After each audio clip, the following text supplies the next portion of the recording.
आप सभी का हमारे चैनल मधुर आवाज में हार्दिक स्वागत है। अगर आपको हमारी कहानी अच्छी लगे तो चैनल को लाइक, शेयर एंड सब्सक्राइब करना ना भूलें। सूरज की हल्की हल्की किरणें पार्क की हरी घास पर फैल चुकी थी। सुबह का वक्त था और हमेशा की तरह राधा जी, उर्मिला जी और उनकी कुछ और सहेलियां पार्क की बेंच पर आपस में गप्पे कर रही थी। उम्र ढल चुकी थी मगर मन की जिंदगी की हलचल में दिलचस्पी थी। उर्मिला जी ने कहा, अरे राधा, कितना भी समझा लो बेटे को, लेकिन वो तो हर बात में बहू की सुनता है, मेरी एक नहीं मानता। इतना सुनकर दूसरी सहेली शारदा जी बोली, उर्मिला, जब तक हमारे पास पैसे हैं तब तक बेटी बहू इज्जत करती हैं, जिस दिन पैसा खत्म उस दिन इज्जत खत्म। उर्मिला जी ने सिर हिलाते हुए कहा, बिल्कुल सही कहा तुमने शारदा, अब तो डर लगता है बच्चों से, न जाने कब क्या सोच ले। इतने में शांत बैठी राधा जी मुस्कुराई और बोली, देखो तुम सब जो भी कहो, लेकिन मेरे बेटे बहू ऐसा नहीं है। उन्होंने कभी मुझे किसी बात की कमी नहीं होने दी, और सबसे बड़ी बात, अगर अपने बच्चों को अच्छे संस्कार दें तो वो हमारी सेवा जरूर करेंगे। शारदा जी थोड़ा चिढ़कर बोली, अरे राधा, आजकल के जमाने में निस्वार्थ सेवा कहाँ मिलती है, सब कुछ पैसों के मोह में ही होता है। राधा जी ने नरमी से जवाब दिया, नहीं शारदा, सेवा पैसों के लालच में की जाए तो वो सेवा नहीं, सौदा है। असली सेवा जो वो है बिना किसी अपेक्षा के। सभी सहेलियां चुप थीं। शायद उनके दिलों में राधा जी की बात उतर गई। हवा में एक सन्नाटा था। दूर से किसी बच्चे की हंसी गूंजी। उस पर उर्मिला जी ने माहौल हल्का करते हुए कहा, चलो बहुत बातें हुई, अब एक चक्कर पार्क का लगाते हैं, नहीं तो घुटनों में दर्द होगा। सब हंस पड़ी, पर राधा जी की बातें अब भी उनके मन में गूंज रही थी। राधा जी पार्क से लौटते वक्त बाजार से ताजी सब्जियां लेते हुए घर पहुंची। जैसे ही दरवाजा खोला, उनकी बहू निशा रसोई से आई और थैली उनके हाथ से लेकर बोली, अरे माँ, क्या जरूरत थी लाने की, और वो भी इतनी भारी थैली। आपकी तबीयत ठीक नहीं, अगर कहीं चक्कर आकर गिर जाती तो। राधा जी ने प्यार से उसकी तरफ देखा और बोली, अरे बहू, सोचा तुम काम कर रही हो तो थोड़ा तुम्हारा हाथ बटा दूं, और ये सब्जियां ताजा थी सो ले आई। उसी समय अशोक कमरे से निकला। वो अभी फ्रेश होकर बाहर आया ही था। माँ को देखकर उसके चेहरे पर मुस्कान आई। उसने झुककर चरण छुए और बोला, माँ, निशा बिल्कुल सही कह रही है, काम हम दोनों संभाल लेंगे। राधा दी का दिल भर आया। उनके चेहरे पर सुकून था, वही सुकून जो एक माँ को तब महसूस होता है जब उसे अपने बच्चों के संस्कारों पर गर्व हो। उन्होंने अशोक के सिर पर हाथ रखा, भगवान तुम दोनों को खुश रखे, तुम जैसे बेटे बहू पाकर मैं धन्य हूँ। निशा ने मुस्कुरा कर कहा, और मैं भी खुद को खुशकिस्मत मानती हूँ जो मुझे आपकी जैसी सास मिली। घर के माहौल में जैसे एक मधुर संगीत बह रहा था, ममता, सम्मान और प्यार का संगीत। राधा जी की आंखों में नमी थी, लेकिन वो नमी दुख की नहीं, संतोष की थी। अगले दिन सुबह से ही राधा जी के कुछ अजीब था।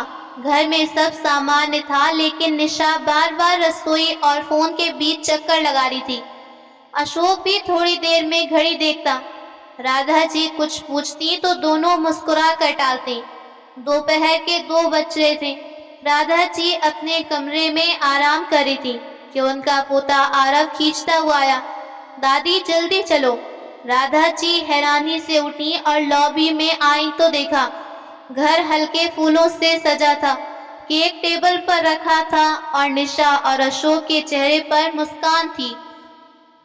माँ, अशोक मुस्कुराते हुए आगे आया, हैप्पी बर्थडे, ये आपके लिए। निशा भी उनके पास आई और प्यार से बोली, माँ, आप हमेशा हमारे लिए करती आई। आज हम चाहते थे कि ये दिन सिर्फ आपका हो। राधा जी की आंखें भर आईं। उन्होंने दोनों को गले लगाया। तभी दरवाजे पर घंटी बजी। जैसे दरवाजा खुला, राधा जी की चौंकने की बारी थी। उनकी सहेलियां एक एक करके अंदर आईं। उर्मिला जी, रश्मि जी और कई पुराने चेहरे जिनसे मुलाकात हुए अरसा हुआ। उनको देख राधा जी खुश हुई। अरे राधा, उर्मिला जी मुस्कुराते हुए बोली, क्या पार्टी रखी है? और देख, तेरी बहू को हम सभी को इनवाइट करते हुए बोली, मेरी सास को पता नहीं चलना चाहिए। सच में सब कुछ कितने अच्छे से संभाल रही है। रश्मि जी भी पीछे से बोल पड़ी, सच में ऐसा बेटा बहू आजकल कहाँ मिलते हैं। राधा जी हंसते हुए बोली, भगवान की कृपा है, लेकिन सबसे बड़ी बात जब प्यार और समझदारी हो रिश्तों में तो सब आसान होता है। घर का माहौल हंसी मजाक का था। राधा जी अपनी सहेलियों से मिलकर बेहद खुश थी। तभी दरवाजे पर दस्तक हुई। मैं देखता हूँ, कहते हुए अशोक दरवाजे की तरफ बढ़ा। सामने उसकी बहन पूजा और बहनोई राजेश थे। उन्हें देखते ही अशोक के चेहरे पर खुशी की लहर दौड़ गई। अच्छा हुआ तुम लोग आ गए, अशोक ने खुशी से कहा। भैया, माँ का जन्मदिन है और हम ना आए, ऐसा हो सकता है भला? अशोक ने उन्हें अंदर बुलाया। राधा जी की नजर जब अपनी बेटी पर पड़ी तो उनकी आंखें भर आईं। पूजा ने आगे बढ़कर अपनी माँ को गले लगाया और प्यार से बोली, हैप्पी बर्थडे मेरी प्यारी माँ। राधा जी ने बेटी को कसकर गले से लगाया। तभी राजेश ने भी आगे बढ़कर राधा जी के पैर छुए और बोला, माँ, आपको जन्मदिन की ढेर सारी शुभकामनाएं। राधा जी ने राजेश के सिर पर हाथ रखा। उसी समय निशा, जो रसोई से ट्रे में मिठाई लेकर आ रही थी, ये दृश्य देखकर हल्के से मुस्कुराई और बोली, माँ, आज के दिन आंखों में आंसू क्यों? राधा जी ने मुस्कुराते हुए कहा, अरे बहू, ये खुशी के आंसू हैं। पूजा को देखकर खुद ब खुद आंखें नम हो गईं। सबका दिल उस पर भर आया और पूरे घर में एक सुखद अपनापन भरा माहौल था। केक कटने के बाद आरव ने दादी के लिए छोटी कविता सुनाई, जिस पर सभी की आंखें नम हुईं। राधा जी ने एक पल के लिए सबको देखा। बहू बेटा, पोता पोती, उनकी सहेलियां, उनकी असली दौलत तो यही थी, रिश्ते, अपनापन और सम्मान। अब धीरे धीरे शाम ढलने लगी। राधा जी के घर में दिन भर गूंजती हंसी मिठास भरी बातें और रिश्तों की गर्माहट अब धीरे धीरे सिमटने लगी और एक एक करके सभी मेहमान घरों की तरफ गए। राधा जी की सहेलियां जो दोपहर से उनके साथ थीं, एक एक करके उनसे गले मिलते हुए बोली, राधा, तू बहुत भाग्यशाली है। ऐसे बेटे, बहू, प्यारी बेटी और दामाद, ऊपर से इतना प्यारा पोता।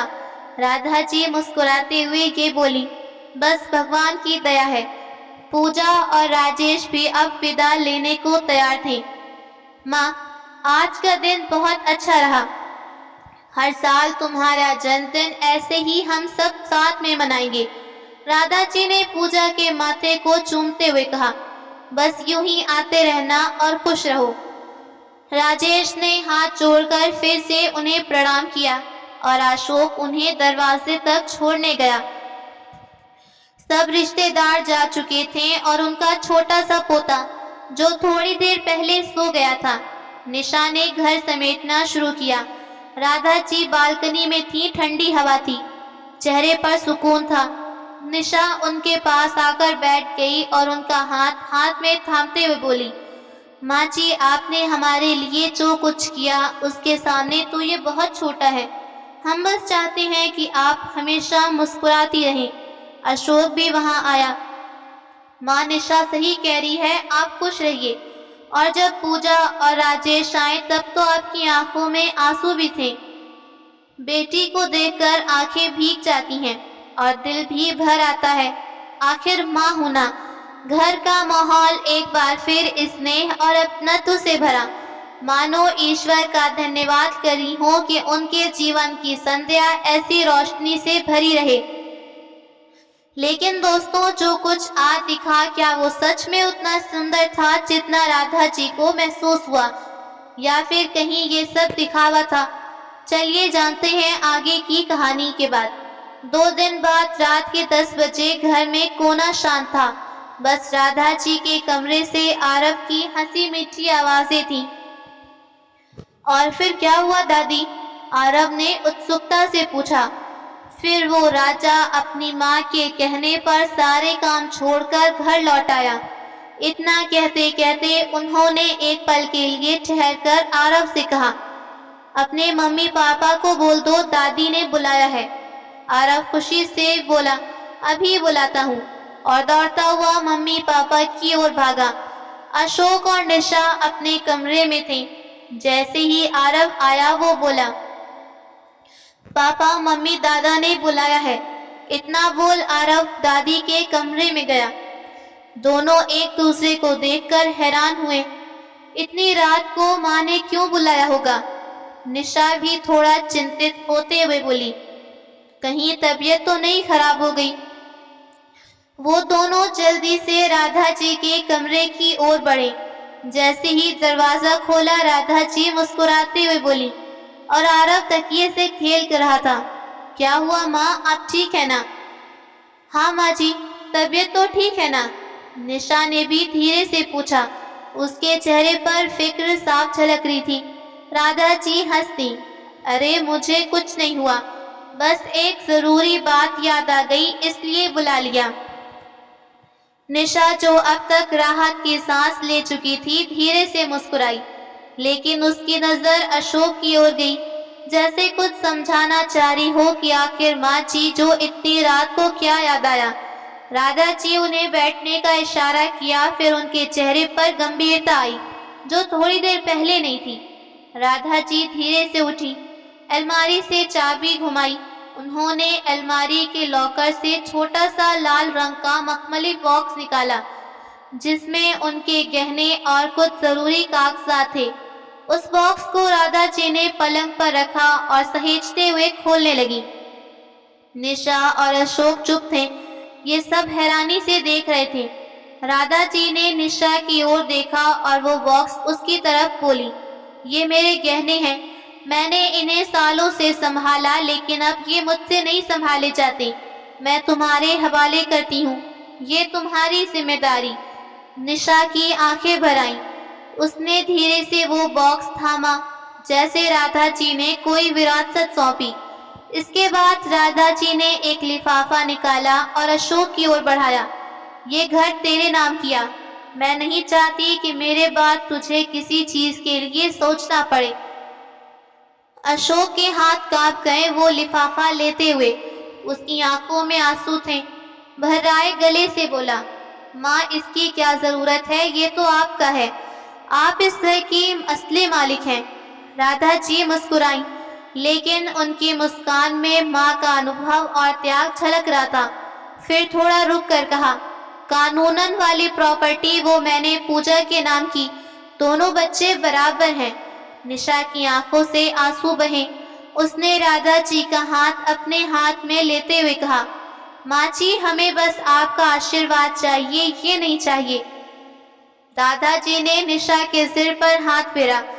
बहू, मेरी इन बूढ़ी हड्डियों में अब वो ताकत नहीं कि इन्हें सहेज सकूं। अब तुझे संभालना है। मेरा क्या भरोसा कब भगवान का बुलाया आए।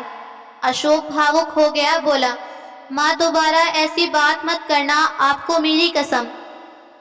कमरे में कुछ पल के लिए खामोशी थी। निशा और अशोक की आंखें भीग चुकी थी। और उस रात राधा जी ने अपनी संपत्ति, अपना भरोसा बच्चों को सौंपा। धीरे धीरे 2 महीने बीत गए। सब कुछ सामान्य था। राधा जी दिन भर या तो अपनी पौधों की देखभाल करती या प्यारे पोते आरव के साथ खेलती। नन्हा आरव दादी से बहुत प्यार करता। आपके हंसी प्यार ने सबका मधुर बनाया है। उस दिन भी सब ठीक था। शाम के 5 बजे थे। निशा रसोई में रात की खयानी की तैयारी कर रही थी। राधा जी पोते आरव के साथ लूडो खेल रही थी।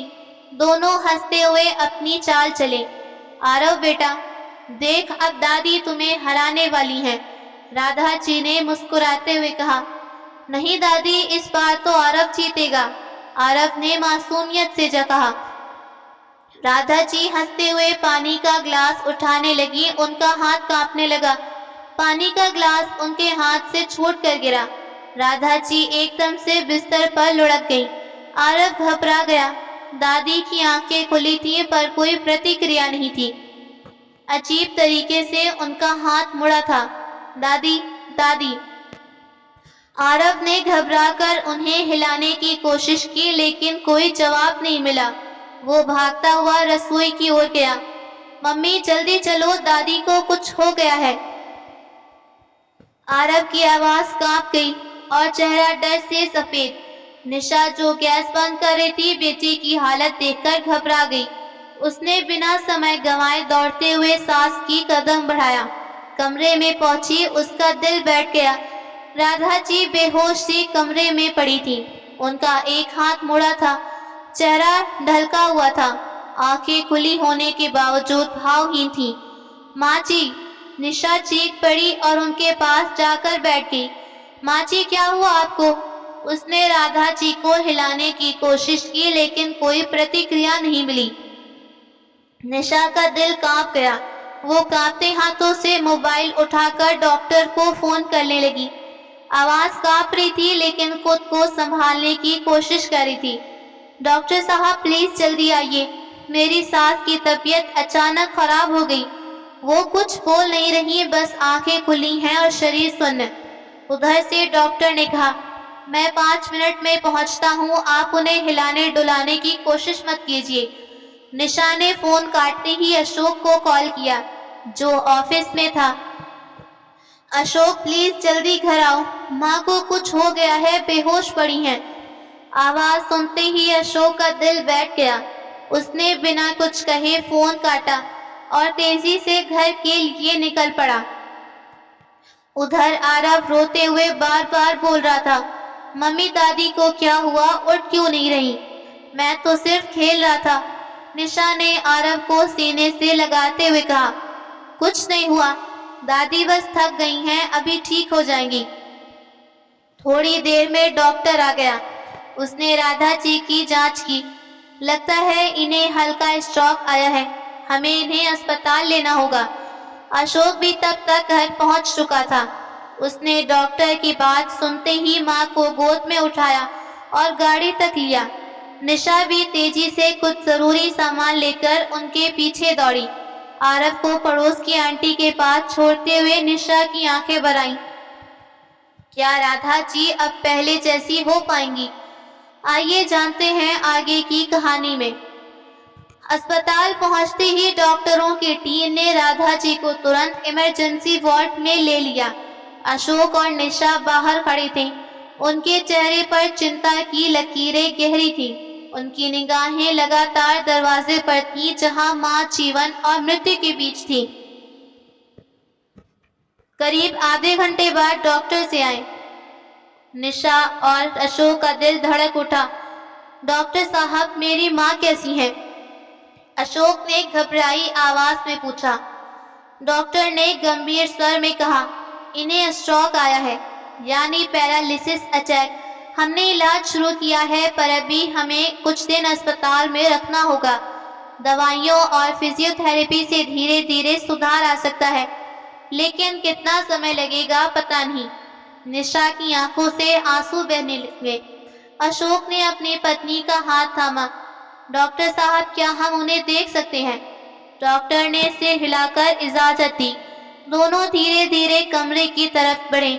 निशा जी बेहोश थी लेकिन सांसें चल रही थी। माँ, आप जल्दी ठीक हो जाओ ना, बिना आपके घर सूना सूना लगेगा। निशा उनके सिर पर हाथ फेरती रही और बुदबुदाई, हम सब आपके साथ हैं माँ, आप हार मत मानना। पूरा कमरा उस वक्त एक अजीब सी खामोशी और भावनाओं की लहर से भर गया। उसी वक्त हॉस्पिटल के कॉरिडोर में हलचल हुई। दरवाजे की ओर से तेज कदमों की आहट। अशोक और निशा मुड़कर देखे, सामने पूजा और राजेश भागते हुए आए। पूजा की आंखें लाल थी, चेहरे पर घबराहट थी। भैया भाभी, माँ को क्या हुआ? पूजा ने आते ही पूछा। राजेश ने हाँफते हुए कहा, हमें जैसे ही पता चला हम तुरंत निकले। अशोक ने गले से रूंधी आवाज में कहा, डॉक्टर कह रहे हैं कि पैरालिसिस अटैक आया है। अभी खतरे से बाहर हैं लेकिन कुछ दिन यहीं रहना होगा। पूजा की आंखों से आंसू बहने लगे। वो भागकर राधा जी के कमरे के दरवाजे तक पहुंची और कांच के उस पार से अपनी माँ को देखा। माँ का शरीर निशब्द था। माँ इतनी तकलीफ में है और मैं इतनी दूर। पूजा फूट फूट कर रो पड़ी। दीदी आप आ गई, यही बहुत है। अब हम सब मिलकर माँ का ख्याल रखेंगे।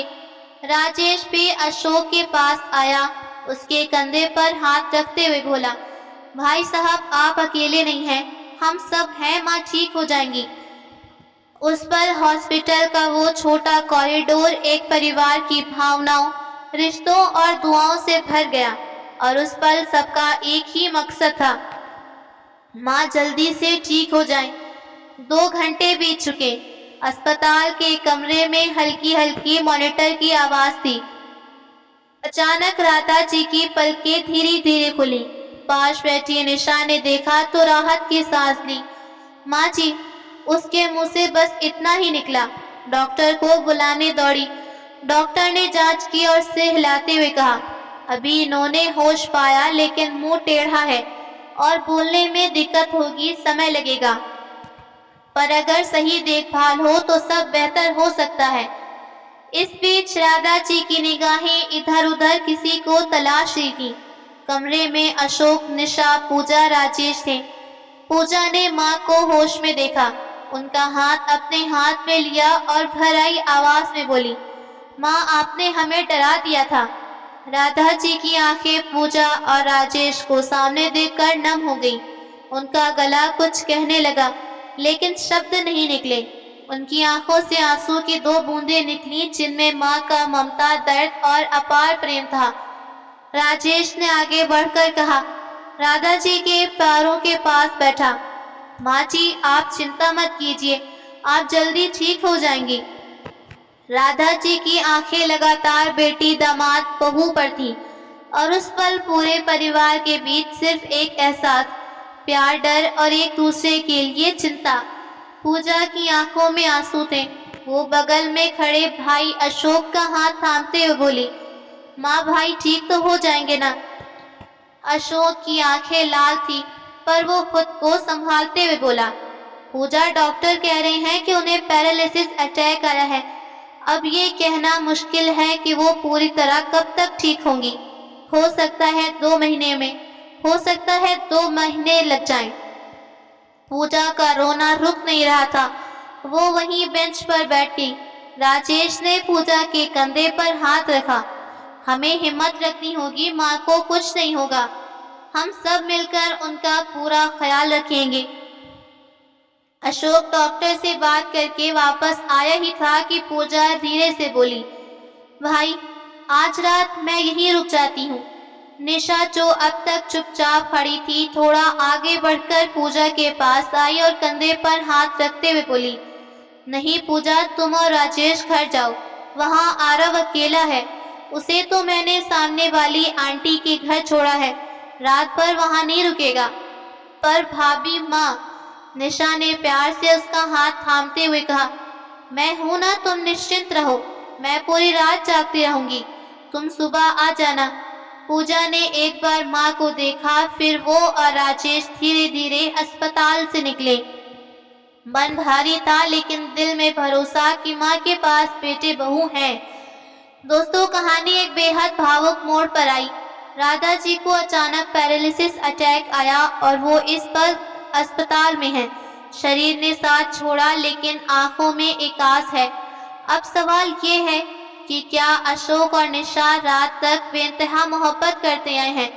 क्या उनका प्यार बना रहेगा या फिर जिंदगी का कोई ऐसा मोड़ आने वाला है जिसकी राधा जी ने कल्पना नहीं की? क्या भावनाओं का ये रिश्ता वक्त की कसौटी पर उतरेगा या फिर राधा जी की दुनिया टूट जाएगी? इन सभी सवालों के साथ हमारे लिए बने रहिए। माफ़ी चाहते हैं, कहानी लंबी होने के कारण हमें इसे 2 भागों में बांटने पड़ा। आगे की कहानी हम जल्द लाएंगे। आपको ये कहानी कैसी लगी? अच्छी लगी तो लाइक कमेंट करके ज़रूर बताइएगा। तब तक अपना और अपनों का ख्याल रखें। धन्यवाद।